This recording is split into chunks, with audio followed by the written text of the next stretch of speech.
Warga Perumnas Antang, Makassar untuk kedua kalinya harus mengungsi akibat banjir. Mereka terpaksa meninggalkan rumah usai banjir kembali menggenangi rumah mereka hanya dalam 3 bulan terakhir. Banjir di Blok 8 dan juga 10 ini selalu datang saat curah hujan tinggi.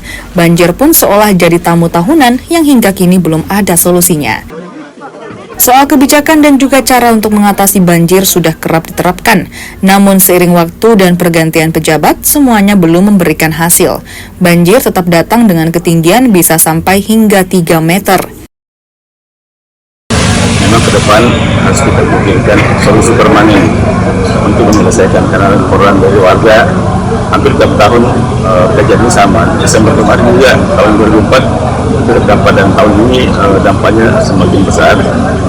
Oleh karena itu memang harus dipikirkan bagaimana mitigasi ini supaya bencana dampak banjir ini tidak terulang kembali. Ini perlu duduk bersama-sama nih, Pemprov sama Pemprov dan semua yang Kementerian PU juga tentunya untuk melihat seperti apa dalam pengelolaan banjir di Kota Makassar. Banjir di Kecamatan Manggala ini mengakibatkan 1.000 lebih warga terdampak. Mereka harus mengungsi ke sejumlah titik demi menghindari kepungan air. Bantuan bagi warga korban banjir kerap datang saat musibah ini terulang.